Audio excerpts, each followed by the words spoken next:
You train for the threats you can see, but what about the ones you can't? United Diagnostic Services brings hospital grade diagnostic technology directly to first responder agencies, making early detection of cardiovascular disease and cancer more accessible than ever. UDS provides comprehensive early detection programs using advanced ultrasound, CT calcium scoring, stress echoes, and innovative blood panels to identify potential health risks long before symptoms appear. It's proactive, on site, and built specifically for those who serve. Early detection saves lives and careers. Learn more at udshealth.com. From interviews to jail calls, Ditto Transcripts delivers fast, confidential, and court ready transcription for law enforcement agencies. Ditto is CJIS compliant and is already working with agencies all over the U.S., including the Washington State Patrol and the National Park Service Investigations Unit. Get started now at dittotranscripts.com. That's dittotranscripts.com. To hear details about all the applications of Ditto Transcripts and exactly why this is a key solution for your organization's workload issues, check out episode 232. The views and opinions expressed by the host and guests of this show do not represent their employing agency, department, or organization. All information should be regarded as anecdotal, contextual, and educational, and should not be misinterpreted as legal or medical advice. Welcome to Blue Grit Radio, the podcast that explores making better cops for a better community. I'm your host, Eric Tung. I've been an active police officer since 2007. We will dive into the aspects of police culture, health and wellness, leadership, and mindset.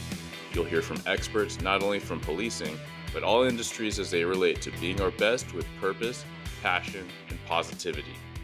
Join me as we share stories, lessons, and advice so we can all be better for ourselves, our teams, our families, and our communities. Welcome back, everybody. Today we're going to be talking about stress, and that's probably like an oversimplified way to enter this conversation, but we're going to be talking about somatic therapy, and I'm excited to introduce Romay Nichols to the show. Romy, thanks for joining me today. Hey, Eric. Thanks for having me. I'm thrilled to be here. Yeah, absolutely. I mean, we talk about wellness a lot on the show as it intersects with other things, policing or first responder work, but just how to grapple with life and challenging career.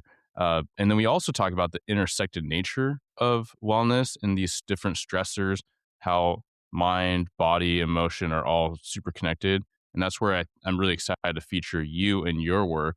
We got to connect before for quite some time and are connect through a mutual friend and colleague. Shout out to Raquel Lackey, who's at the time of this airing, her episode should be out on a wellness panel. And so I actually just recorded with her on a panel yesterday. So the timing's really tight there. Yeah, absolutely. So Romy, could you please give a little introduction about yourself and tell us a little bit about your story and how you came into this work? Yeah, absolutely. First, thank you for what you're doing. I'm super impressed by the work that you do with law enforcement and first responders. It's Thank you. so good. I come from a background of like pastoral work. I had this beautiful life built, but under the surface discovered that I was running on like major stress hormones all of the time. So years ago, I kind of had what I would call a near mental collapse where I started having these panic attacks and my body was just falling apart and I could not figure out what was happening. So it was right before the pandemic. From the outside looking in, I had everything kind of put together. I had 3 beautiful children. I was running a nonprofit with my husband at the time. I was kind of just leaving pastoral work in the Christian community, but I was falling apart. I think a lot of people can relate to the feeling. I felt like I was like running on high idle under the surface all the time, or Yeah, like for sure. The screaming down the listeners, I think, will highway. resonate. Yeah. Yeah, screaming down the highway in second gear, but from the outside looking in, I was like, life is great, right? So then, as it would happen with all of that suppression happening, my body started to crumble. I was having all these symptoms. I was having panic attacks. So I started doing lots of different medical testing, hormone testing, blood work, all the things to try to figure out what was going on with my brain and my body. And I had this one pivotal moment um, where my doctor looked at me and said, Romay, your body is doing fine. You need to offload stress. And it's one of those Mm-hmm. moments that I remember like the spotlight came down. I can remember everything about the room. Like, you have these moments that are like sealed in your memory. And that offload stress was a turning point for me.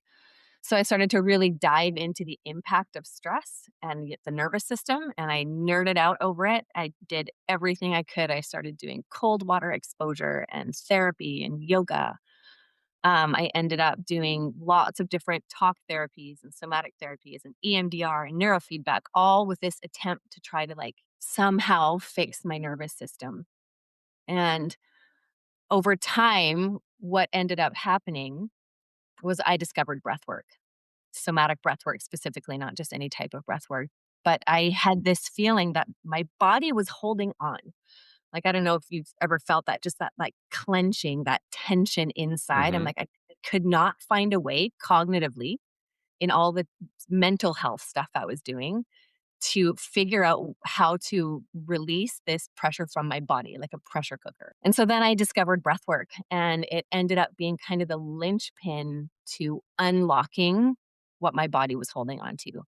And throughout the years in studying somatic breath work and then doing some certification courses in integrative somatic trauma therapy, really created a link between stress and our nervous system and our body, and really practical ways of instinctively like unlocking that pressure valve to Yeah. let that actual pressure go. We discovered that you can't get there through your mind. Like, our mind Hmm. is only, it's like 5% of what our brain does, and 95% is subconscious. And you really can't get there without getting into that instinctive system. So breathwork became the most powerful tool for me to actually get out of that thinking mind into the body and Yeah. then release that pressure valve. Does that make sense? Yeah, absolutely.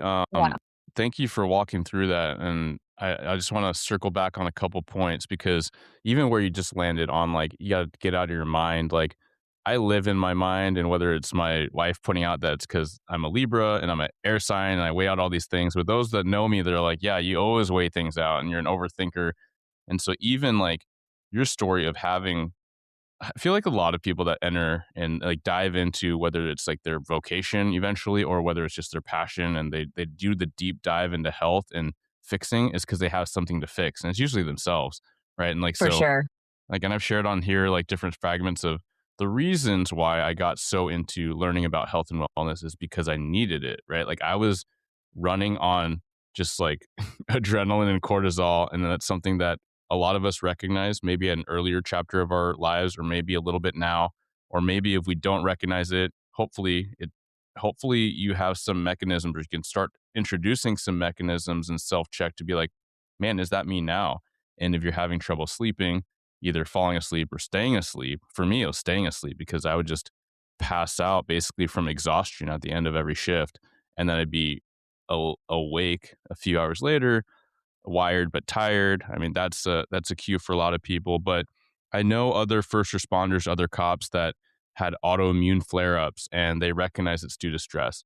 And whenever my blood panels came out super jacked up with my naturopath, he's like, "What's going on with you?" And I'm like, "I don't know. That's I'm talking to you about that." He's Yeah, like, "How's exactly. life? How's work going?" Because he knows I'm a cop, and you're right. So like looking back through, you said a lot of things that connect to the phrase and the book title, like the body keeps the score. And I love how you point out that mental game aspect because a lot of listeners and a lot of our culture and community are like, okay, cool. Like I'm going to buckle down and grind through it. And sometimes grinding doesn't work in the way of thinking it through, planning it through, and or like working out and just doing more rigid Right, things. So, thank right. you for walking through that and kind of laying the landscape for us. Yeah, you're welcome. It's been such an important part of my life, and that kind of leads into how I became interested and really feel called to working with first responders and law enforcement specifically, is because what you're describing, being an overthinker and then the crash at night, is that is what makes you a good cop, right? That ability to be constantly assessing and thinking things through really clearly and staying in that cognitive brain, and what some would call like a hypervigilant state, right? Well, you're always assessing what's next and processing what might happen or what probably will happen, is really taxing on your nervous system. And I think is quite clearly why so many people in your line of work do struggle with autoimmune issues, or especially later in life, the health issues, type 2 diabetes, heart issues, sleep issues, like all of these things we know are linked to stress. And we've kind of come at stress from a mental health capacity, which is important. But being introduced to the work of Dr. Kevin Gilmartin, who I think we've talked Hmm. about before, but like the Yeah. statistics are quite clear that even as mental health resources have increased and we've increased our knowledge about mental health and some of our tools within therapy and that kind of thing with mental health, but the increase in those resources have not brought a decrease in mental health issues in law enforcement. In fact, suicide rates have continued to increase. And so we're noticing that stress is biological. It is held in your body. Like you said, the body keeps the score.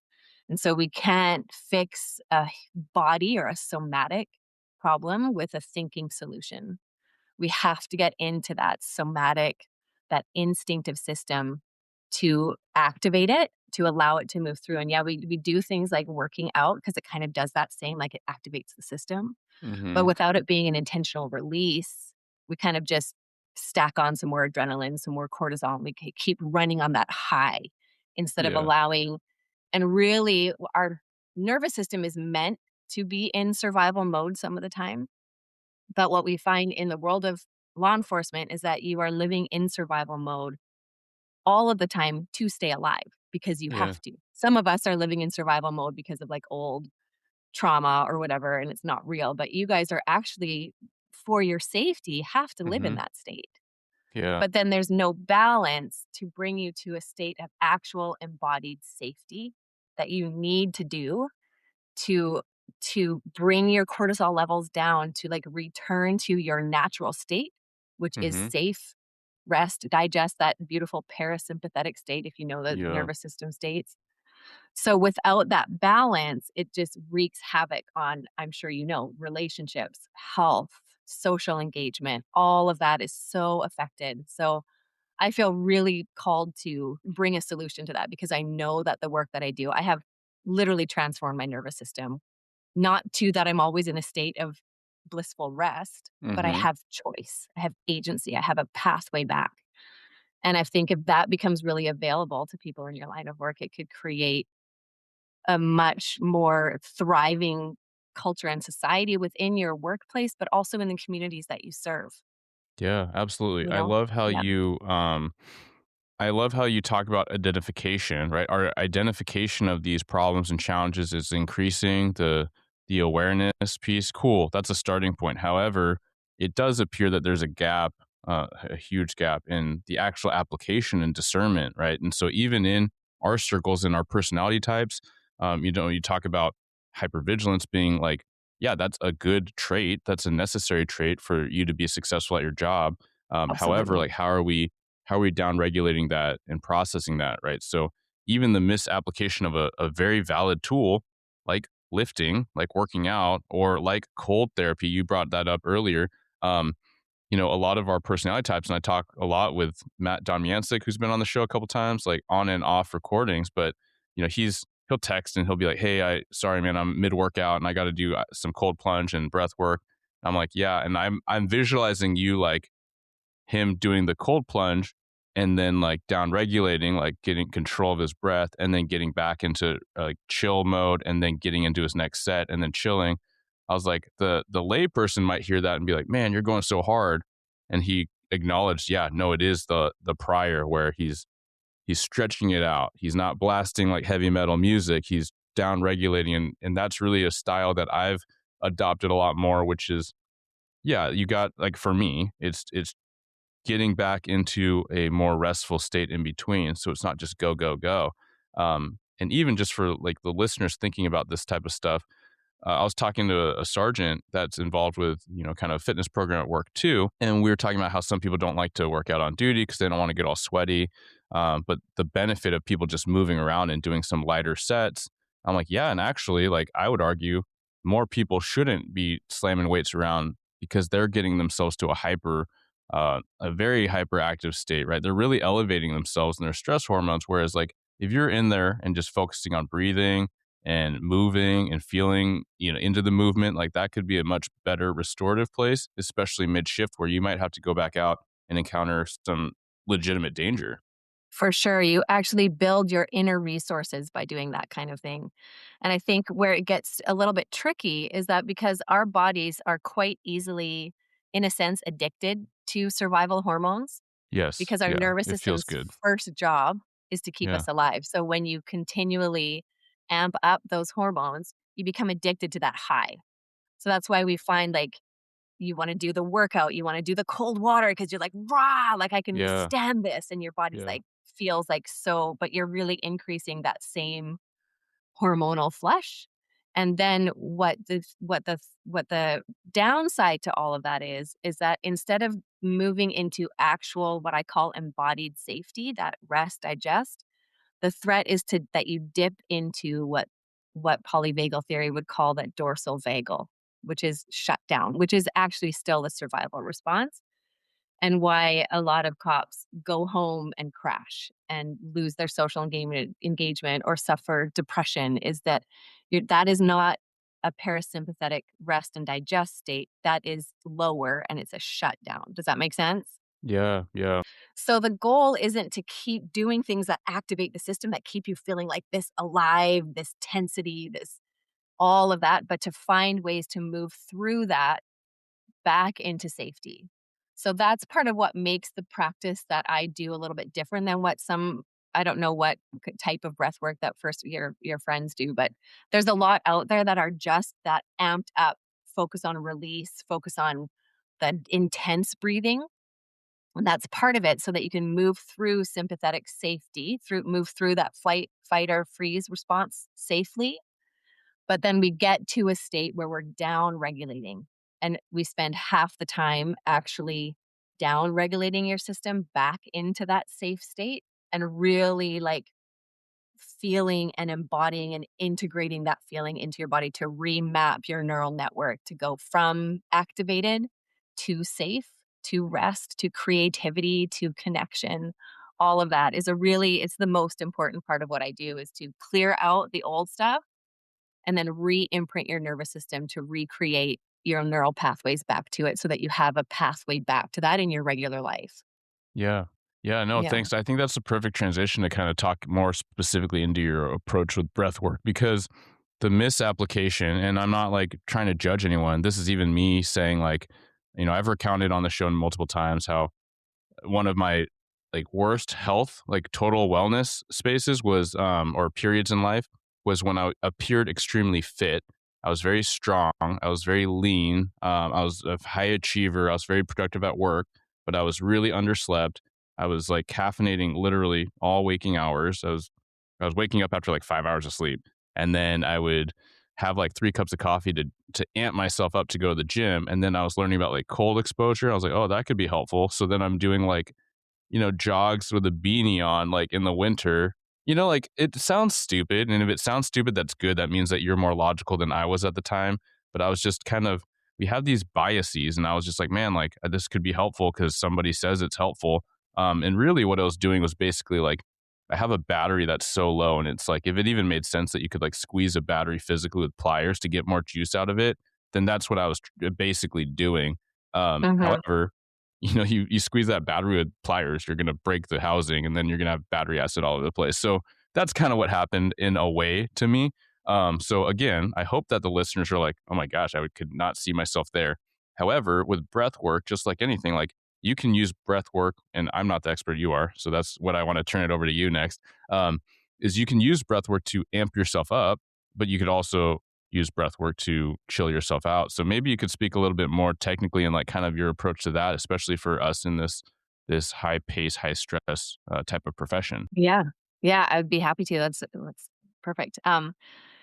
So I think that there's room for both. And I think the work that I do is based on the premise that whatever we don't naturally and instinctively express, we suppress, and our body holds that energy.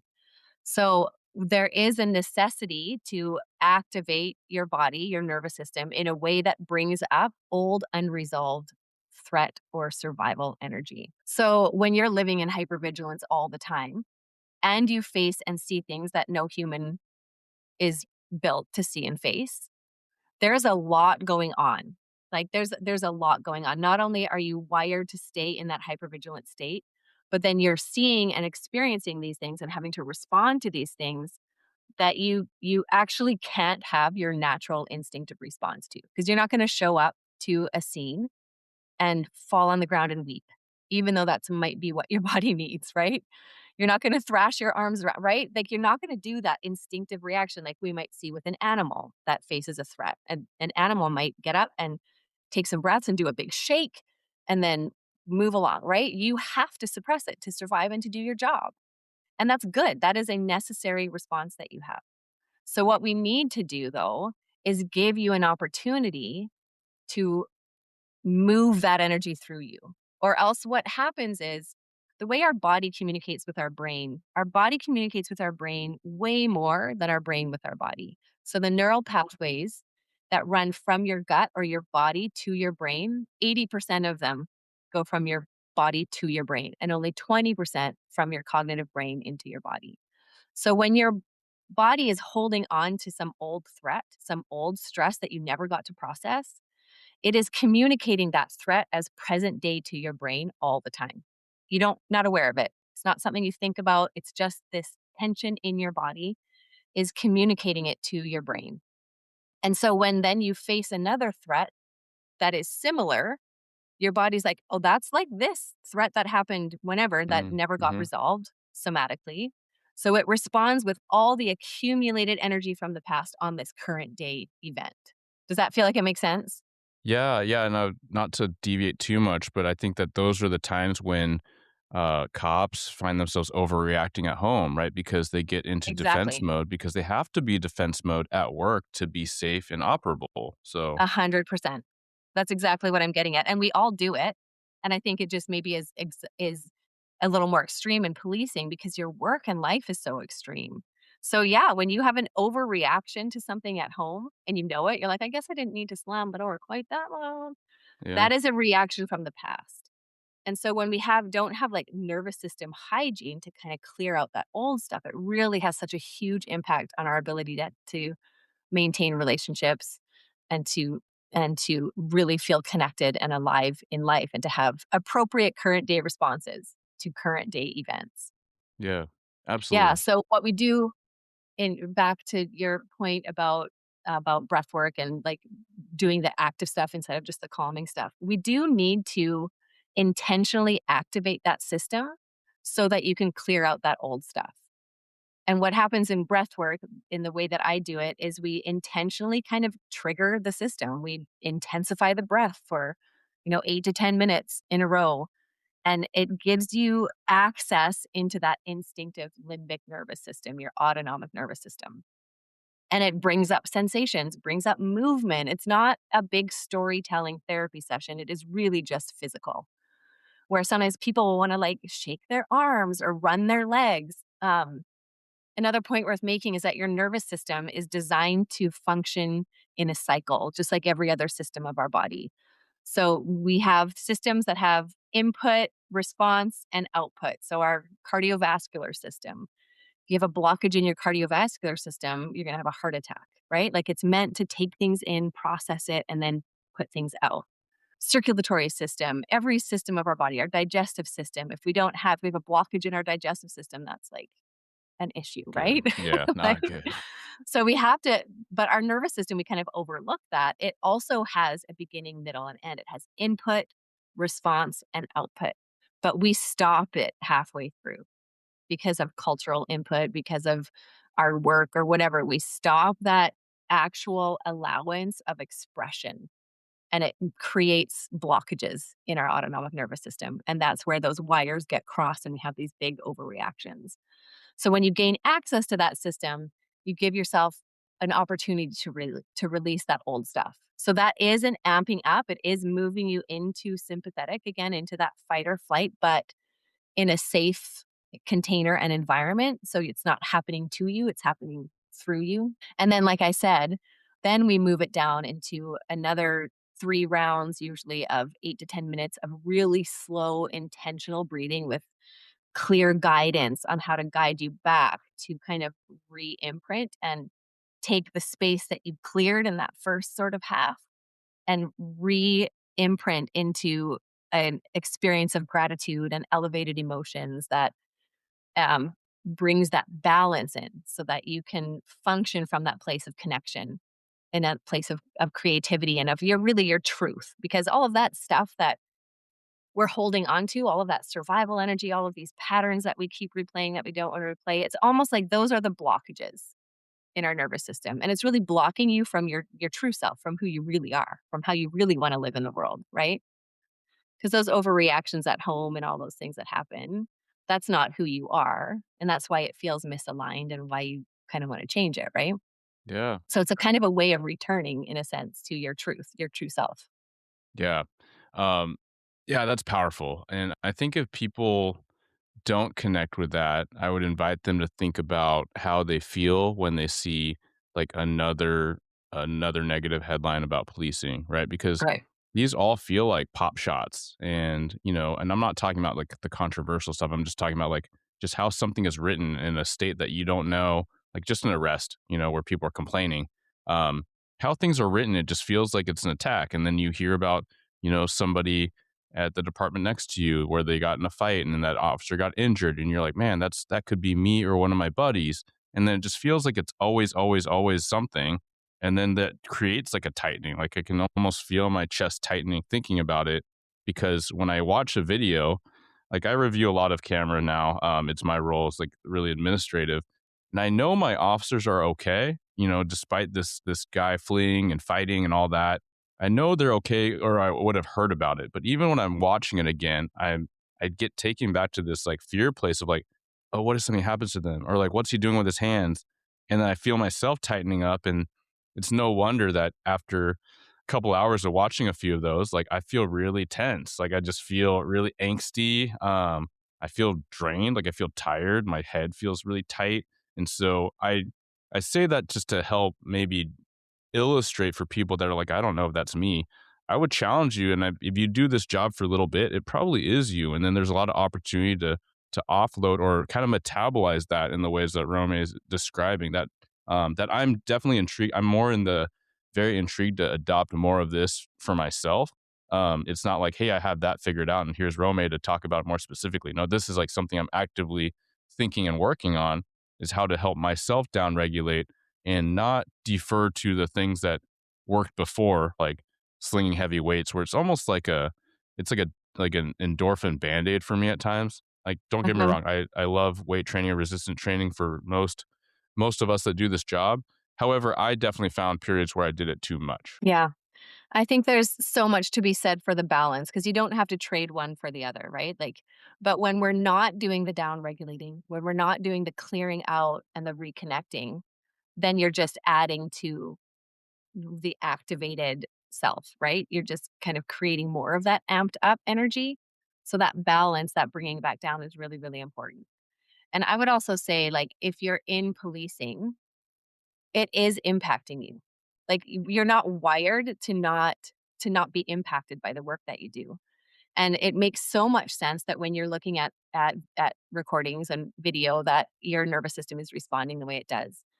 And there's a really clear biological reason for it is that your nervous system doesn't know the difference between something that is vividly imagined, that is past, present, or future, or not even real, and what is a real event that's happening in real time. So when you're looking at, even though you know that you're not facing it, that that thing isn't happening, that your officer's okay, like you said, your nervous system reacts to what you are wondering might happen or imagining could happen as if it were real. So it's dumping the cortisol, it's changing your blood flow, it's creating, elevated blood sugar. All the things that happen in a stress response are happening to you as you're watching those because your nervous system doesn't know that it's not really happening. Yeah. So these are the things that affect you without you really knowing it. And I think in policing, and thank God you guys put so much training and energy and effort into your personal physical safety, right? Firearms training, working out, strength training, the cognitive stuff, like learning how to be alert in stress, like all of the stuff you probably put daily work into all of that. And it's working. You guys are staying alive more than ever, I think. Like the stats are showing that is working. But the thing that we're missing is what I'm talking about here. Like, what are you willing to do to take care of your nervous system, of your emotional health. Because to be just really frank, way more cops die by suicide than in line of duty. And that's tragic to me because there is it should not be that way. I think you guys deserve and are doing such incredible work in our world that if we're not caring for you, how can we expect that to continue to the level that it needs to? And bringing some humanity back into it. Like, yes, you are cops, but you're not robots. Hmm. And how can you not have a human response to the humans that you're dealing with? And then allow yourself the dignity of caring for your own nervous system so that you can continue do the work for a long time. Yeah. You know what I mean? Yeah, absolutely. And the more human we are, the better cops we are. But we do have to compartmentalize for types of calls we're on, right? We have to put this hat, like action hat on. Right. And it means to empathize, but then yeah, we don't want robots out there. Like I tried on the robot cop thing, RoboCop thing early on in my career. It doesn't work well. Like it Right. doesn't feel good. It's not Yeah. effective. You don't get anywhere with it with like, victims, suspects, whatever, fill in the blank, with your peers. And so I'll just throw that out there. But for sure, like we need to figure out something else. And so that's where I'm excited to feature you. Romy's in Washington, West Coast, so like she provides trainings, and we'll wrap with like how people can get a hold of you. But we did talk about um, kind of giving people some actionable things to think about, maybe some exercise, maybe some things to do if they're if they can find a quiet place or quiet space to kind of integrate some of these tactics. Yeah.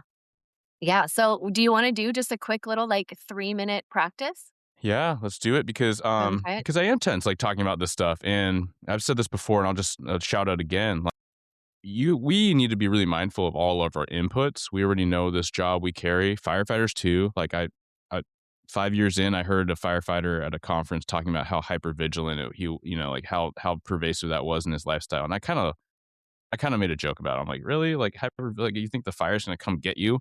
But biologically, yes. And Yeah. also, like, if anyone's been on call, like, you don't want to sleep through that and the terror of like sleeping through an alarm or something. So I get it. Of you're dialed in, you're not actually sleeping. You're kind of resting. And for my friends that are firefighters, no jokes. Like, I open up with a joke, but like for sure, I get that you carry a lot of the similar angst and stress and worry and in firefighters getting ambushed like cops are. So, not to like kind of deviate too much, but I just want people to think about what they're absorbing, when they're at home, social media. You might not really actively follow a whole lot of police stuff on social media, but if you pause the scroll on one video, it's going to show you more videos. And I felt this in myself watching body cam, even if I try to scroll off of it in the evening, does not help me sleep well. It does not help me rest. Right. Yeah, just recognize the little tip. Try to build a better boundary on that. We often talk about service and identity beyond the badge. Valor Technical Cleaning is a veteran owned nationwide biohazard remediation company hiring active and retired officers for business development roles. With Valor, you can build relationships with local agencies and continue to foster care for the community following tragedy. Continue serving, just in a new way. Visit valortechnicalcleaning.com and click careers. Are you looking for help with your rest and recovery, wanting to optimize your sleep and prime performance? Well, New Calm is built on neuroscience, and it's been used by special operators, SportTAC, pro sports teams, and many, many more for years. To learn more and access the best deals of the year, go to newcalm.co/grit. That's Newcalm, NUCALM.co/grit. So what I'd love to do, we won't do any of the activated breathing obviously in a 3-minute practice, but and I think just to your point, like you obviously can't live in a state where you are having an emotional reaction to things or where you're just living off of empathy and the humanity and all that stuff. You have to go into work mode, like you said. But I think that it points to the importance of actually creating intentional time, just like you create intentional time to go to the gym or to eat healthy, intentional time where you allow your body to process it. Yeah. Yeah. So let's do just what little heart alignment breathing practice for just a moment. And this gives you a sense of the actual agency you have.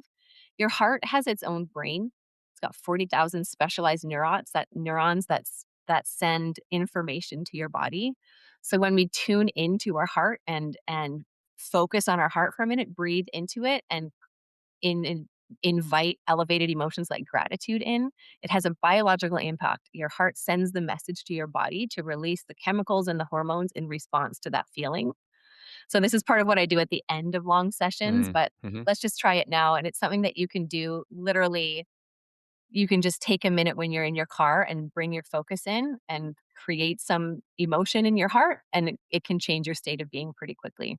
Sweet. So yeah, let's do it. Okay, I So should have just done this a couple days ago, but here we are. so if you're in a comfortable place and you're not driving or anything, just get still and bring your eyes to a close if that feels okay for you.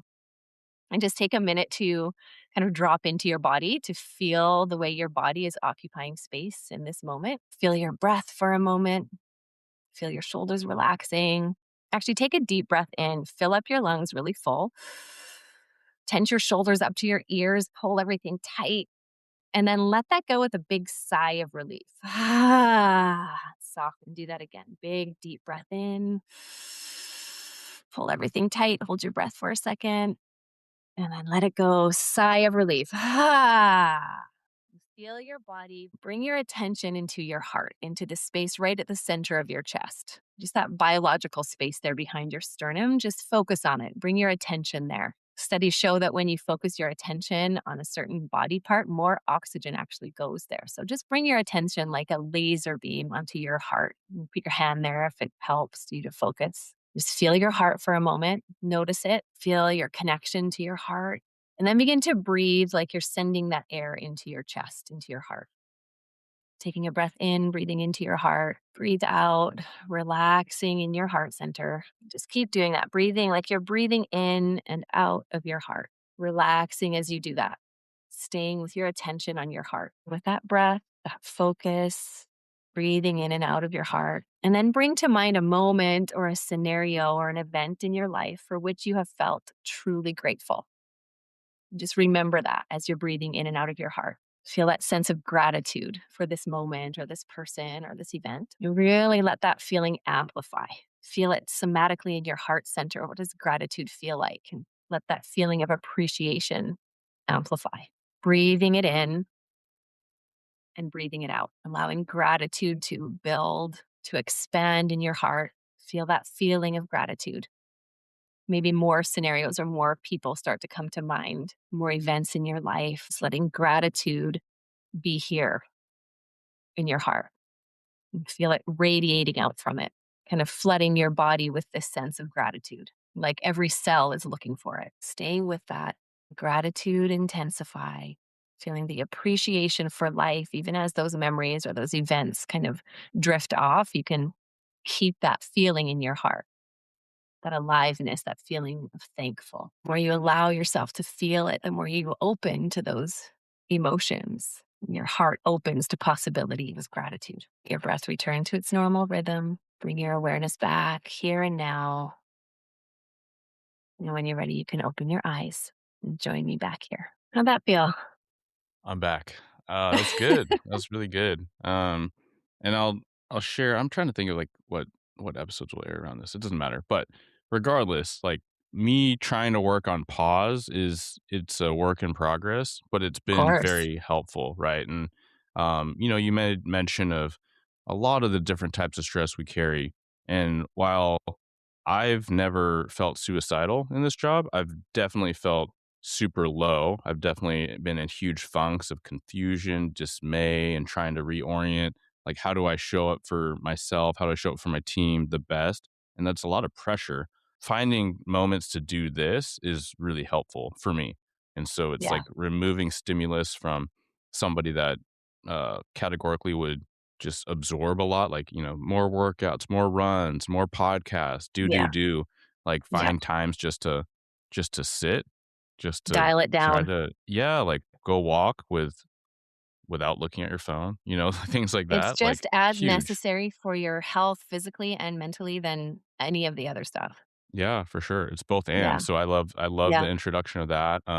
Yeah, thank you for walking through that. It's very You're welcome. tangible, like, a lot of people can do that, and Shout out to Mark Bouchard. We had this. He's been on a couple times, but we were kind of talking one episode about. Can't remember if it was on or off recording, but talking about like what if people did that in roll call more, right? Kind of centered, or like it's at the end of the shift where everyone's kind of back to the station turning in their stuff. Like, what if in the break room people just took a beat, turned off the break room TV, Yeah. and just like closed their eyes, had a few like really deep breaths. It doesn't have to be a couple minutes. Like, what if you did that Yeah. before you drove home? Just really chill Exactly. before you enter your door. When you park your Yeah. car. Mm-hmm. For sure. It's huge. I think I listened to that episode actually now that you're saying Okay. that. Yeah. Nice. It's a fan Um, favorite. yeah, it's a good one.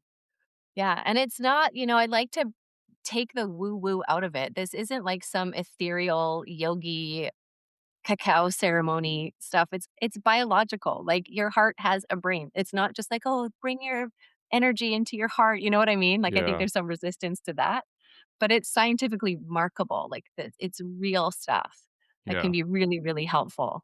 Yeah. Yeah.